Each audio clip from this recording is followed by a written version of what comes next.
All right, everybody. Once again, you're welcome here, and my name is Dr. Henry Appiah. I'm the head of the administrative department, specifically on review and policy department, and of Strongman Medical Trauma Center, and I'm going to be presenting to you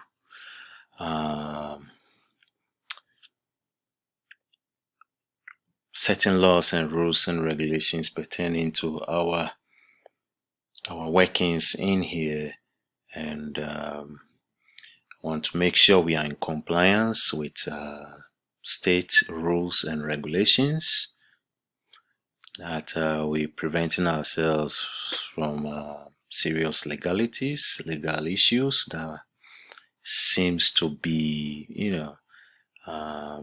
could possibly show up based on my assessment of the situation here. I've spoken to the financial officer here, and I'm going to be making some recommendations to him. So let's jump in. Compliance. What is it? What is corporate compliance? It is simply the adherence to rules, laws, regulations passed by official regulating bodies, as well as general principles of ethical conduct. Okay, and when it comes to the medical field, we want to put it in perspective. We want to do things that are in compliance with state regulatory as well as federal regulatory bodies, so that we don't infringe on any laws, and also make sure fraudulent practices are not going on in this establishment. That could lead to a big major medical issues. So the purpose of compliance is to check fraud, waste, abuse, certain wrong practices that we do that exposes patients and all that. And so what are the importance of corporate compliance? We want to seem to be promoting healthcare organization adherence to state and federal laws. We operate in the ambit of the federal regulations and laws. We don't exclusively do our own things here and just doing it the way we want. We have to protect ourselves from legalities, make sure we are operating within the confines of the laws of the state regulations and also federal regulations. So we want to prevent liabilities and also prevent fraud, waste, abuses in our business here that could be coming from anybody here, any personnel here. We want to prevent that. And we also want to protect ourselves from unnecessary costs and promote effective communication in hospital over here among our staff members and administrators, just to improve our services here, and also set out the standards and procedures that should be adhered to by the providers and employees or staff here. Patient safety of prime importance to us here, privacy, and we want to practice in a way that to ensure appropriate building culture here. Okay, so what are some of identified compliance issues I have come to see these few weeks here during my interactions with some staff members and making some calls to our vendors? So we see a conflict of interest here with some of our providers. They are benefiting from doing business, doing the corporate business or the business of the hospital, but in their own personal capacity, and receiving certain remittances or certain monies, and it is in violation of federal laws, as I've stated here. Okay, health centers must maintain written standard of conduct with regards to conflict of interest. Okay, it's stated in our laws here. I don't know whether they know or not. And also, we cannot just do things to earn money by simply doing them, and even when patients don't do them, don't need them, we kind of put patients in that position of need, just to benefit monetarily from some of these interactions. And I can see that has been going on. Okay. Then also, this is against HIPAA regulations and the Center for Medicare and Medicaid Services. Then also receipts of kickbacks, doing business for others to make money. Here, it's not allowed. Federal laws prohibits, the statute is clear, on remuneration directly or indirectly in order to induce payment.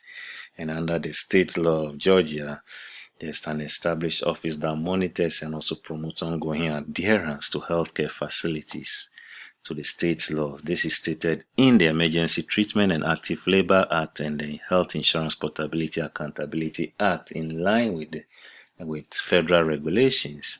The Georgia office and law ensures annual compliance. Yearly, they come around, educate members, and train them with make sure they are still upholding these laws.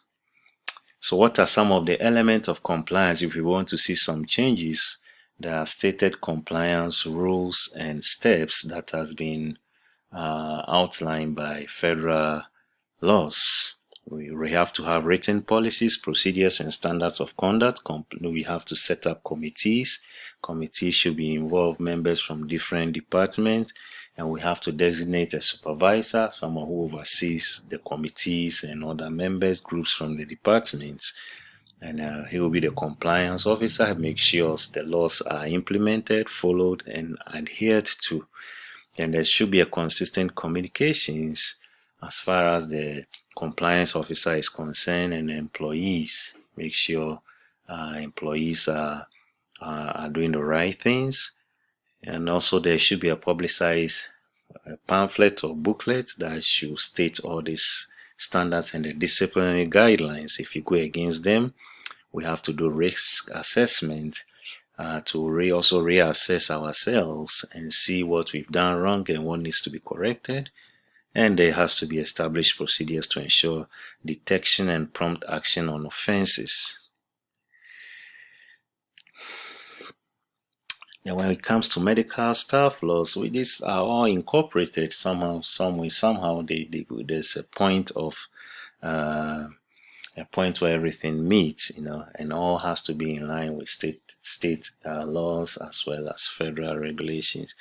And staff bylaws are just a set of rules that establish requirements, credentialing, and to the members staff of the medical team here before they are employed. Okay. So what are some of the medical bylaw problems I've identified here? There's no organized rules, regulations, anything guiding providers here. Everybody's just doing anything. There is no enforcement of the laws if they are there, and I know they are there. And then there hasn't been any training or refresher courses for staff members here, and everybody is doing just what they like, very, very irresponsible, and goes against the federal and state rules and regulations with regards to bylaws. There's absence of safeguards that protect the rights and privileges of individual staff members here, and absence of governance and accountability of medical staff. I'm not saying that. Federal laws mandate design rules that ensures clinical quality improvements. Okay, and there's also the Joint Commission that sets standards for hospitals, for rules, for us to follow federal rules, state rules when employing members, and also checking their credentials and all that. These are internal structures that we put in place to help us internally here.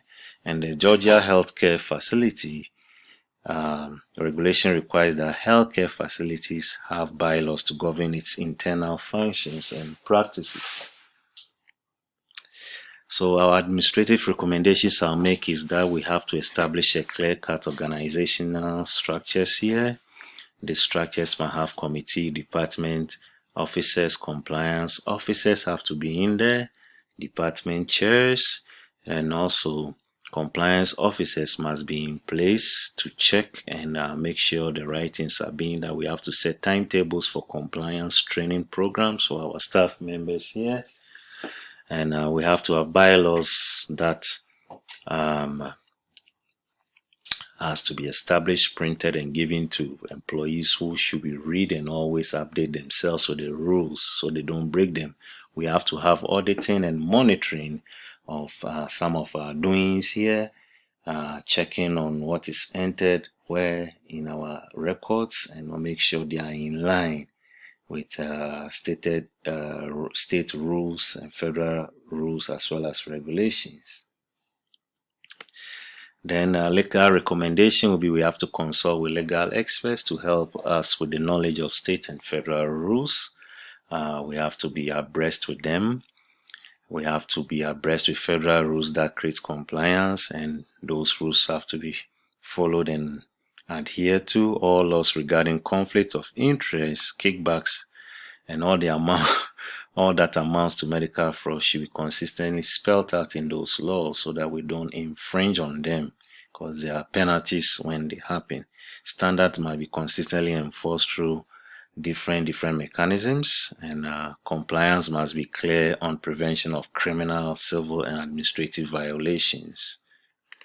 And these are the references that you can check on them and see what we've talked about here. Make sense of them. Okay, thank you very much, and we should be back here again soon.